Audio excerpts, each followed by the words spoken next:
Assalamu alaikum students, I am Ms. Zainab, your maths teacher. Today I am going to deliver a lecture on Unit 12, Lines and Angles. Perpendicular lines. Perpendicular lines are two lines that intersect at 90 degree. Perpendicular lines वो lines होती हैं जो 90 degree के angle पे intersect होती हैं. जैसे कि अगर आप नीचे एग्जांपल देखें, एक चीज़ याद रखें कि स्ट्रेट लाइन का एंगल कितना होता है, 180 डिग्री का होता है. अब परपेंडिकुलर लाइंस कौन सी होती हैं, जैसे कि नीचे क्या है, एक ए बी लाइन है, उसमें से दूसरी लाइन क्रॉस हो रही है सी डी. अब ये जो क्रॉस होना है इसे इंटरसेक्शन कहते हैं, यानी कि एक लाइन में से जब दूसरी लाइन क्रॉस होती है या गुजरती है उसे इंटरसेक्शन कहते हैं. अब क्या है, एक स्ट्रेट लाइन का एंगल कितना होता है, 180 डिग्री का. अब जब एक लाइन में से दूसरी लाइन क्रॉस होगी तो वो एंगल क्या हो जाएगा, हाफ हो जाएगा, वो 90 डिग्री का एंगल बन जाएगा. जब दो लाइंस आपस में इंटरसेक्ट करें और 90 डिग्री का एंगल बन जाए उसे हम परपेंडिकुलर लाइंस कहते हैं. सेकंड क्या है, पैरेलल लाइंस.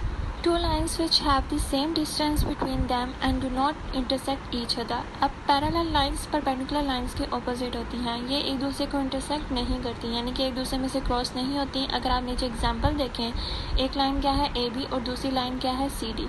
ये दोनों आपस में डिस्टेंस में है और एक दूसरे को इंटरसेक्ट नहीं कर रही, इट्स मीन के ये पैरेलल लाइंस हैं. क्वेश्चन में कहा जाए एक लाइन को आपने बाइसेक्ट करना है, यानी कि टू इक्वल पार्ट्स में डिवाइड करना है. तो सबसे पहले आप एक कंपस देंगे और साथ पेंसिल. फिर उसके बाद आपने क्या करना है, अगर आपकी लाइन 5 सेंटीमीटर की है तो उसका हाफ कितना होता है, 2.5. तो आपने 2.5 से थोड़ी ज़्यादा आर्क ओपन करनी है. फिर आपने दोनों पॉइंट में से एक पॉइंट लेना है, जैसे कि ए लिया, अबव एंड बिलो दो आर्क ड्रा करनी है.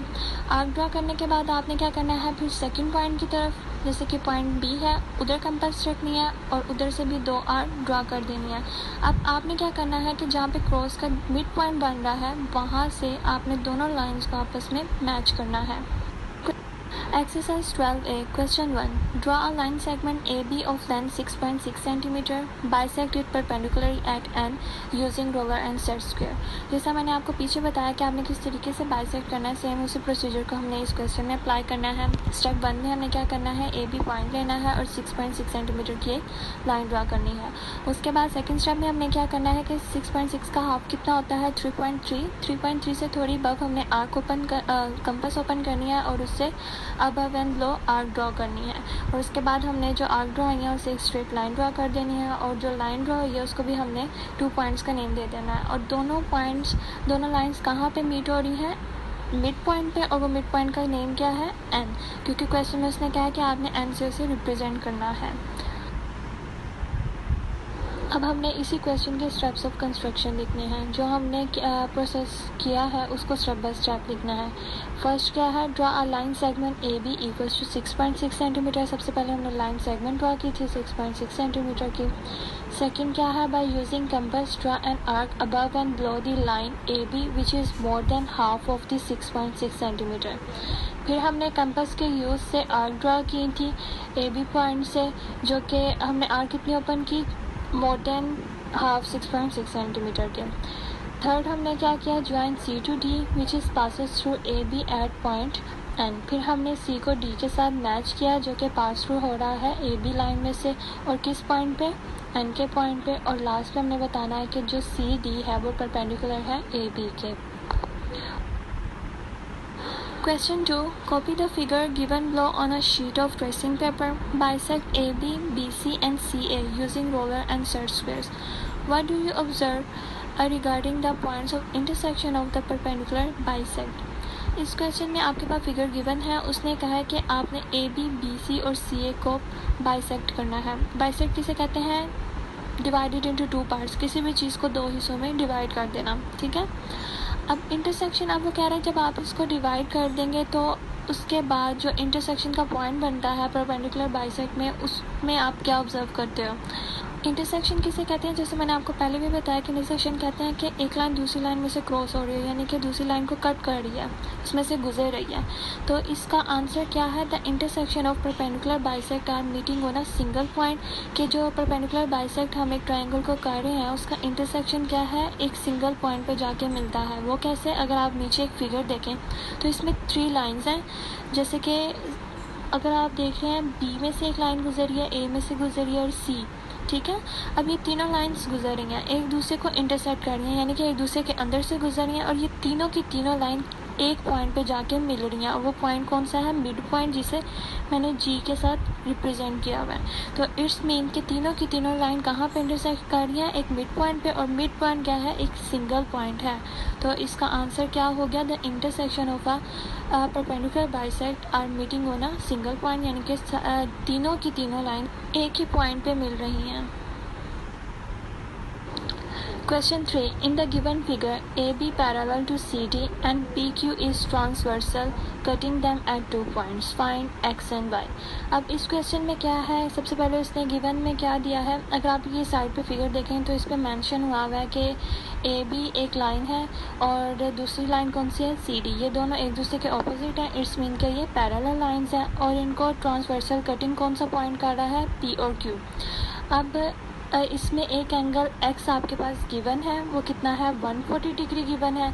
आपने एंगल y फाइंड करना है। एंगल y को फाइंड करने के लिए आपको एंगल z का पता होना चाहिए। अब देखें तो अगर दो लाइंस आपस में पैरेलल हैं लेकिन क्या होती हैं, वो सेम होती हैं, इट्स मीन कि अगर आप ऊपर वाली साइड पे देखें x के इक्वल कौन सा एंगल है, z है, तो z भी क्या होगा, x के इक्वल ही आएगा। तो x अगर 140 है तो z भी क्या होगा, 140 ही होगा। तो अगर हम इसके अब सोल्यूशन की तरफ देखें, firstly we know that one line angle is 180 degree. ये आपको पता होना चाहिए कि स्ट्रेट एंगल कितना होता है, 180 डिग्री का होता है। सेकंड क्या है, उसने क्वेश्चन में जो गिवन है कि ए बी किसके पैरेलल है, सी डी के। अब हमने फाइंड क्या करना है, एक्स और वाई को। एक्स तो पहले क्वेश्चन में गिवन है कि एक्स इक्वल्स टू 140 डिग्री।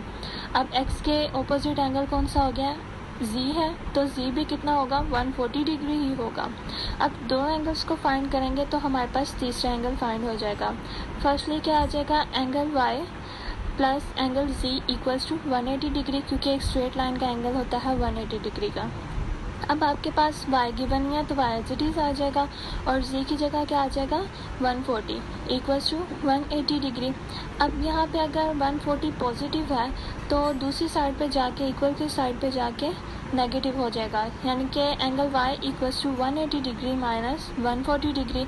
जब आप इन दोनों को माइनस करेंगे तो angle y equals to 40 degree. हमारे पास एंगल y कितना आ गया है, 40 डिग्री का। सो अब लास्ट पे आपने मेंशन करना है दोनों एंगल्स को। So angle x equals to 140 degree and angle y equals to 40 degree.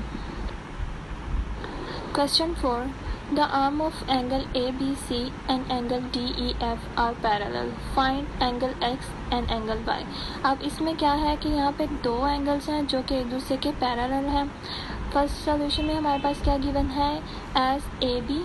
अगर आप साइड पे देखें हमारे पास AB के पैरेलल कौन सी लाइन है, ED की लाइन जो है वो पैरेलल है, और B पे एंगल कितना गिवन है, 65 डिग्री का एंगल गिवन है। अगर आप अब दोनों को कंपेयर करो तो B के ऑपोजिट एंगल कौन सा बनेगा, E बनेगा। So angle B equals to angle E। अब अगर एंगल B 65 डिग्री है तो इट्स मीन के एंगल E भी कितना होगा, 65 डिग्री होगा, और एंगल E पे कौन सी वैल्यू है, y की वैल्यू फाइंड करनी थी, तो एंगल y कितना होगा, 65 डिग्री। हमारे पास एंगल y जो है वो फाइंड हो गया। आपने हमेशा क्वेश्चन को सॉल्व करने से पहले उसकी फिगर को देखना है कि कौन सी चीज़ किसके इक्वल है, आपने उसको सेम उसकी वैल्यू पे ले आना है। अब हमने क्या फाइंड करना है, x को फाइंड करना है, तो हमने क्या करना है, एंगल E हमारे पास आ गया, तो angle E plus angle x equals to 180 degree. हर एक वैल्यू को आपने 180 डिग्री पे करना है, क्योंकि स्ट्रेट एंगल इतने का ही 180 डिग्री का होता है। अब आपके पास एंगल E गिवन है जो कि 65 डिग्री है, plus angle x as it is आ जाएगा इक्वल्स टू 180 डिग्री। अब यहाँ पे अगर 65 पॉजिटिव है तो ये इक्वल की उधर जाके नेगेटिव हो जाएगा। So angle x equals to 180 degree minus 65 degree. अब आप इन दोनों को माइनस करेंगे तो हमारे पास आंसर क्या आएगा, angle x equals to 115 degree. So angle x कितना आ गया हमारे पास, 115 डिग्री, और एंगल y कितना आ गया है, 65 डिग्री। अब जो क्वेश्चन 6 है वो क्वेश्चन 3 और 4 की तरह का ही है, तो वो आप एज अ होमवर्क करेंगे।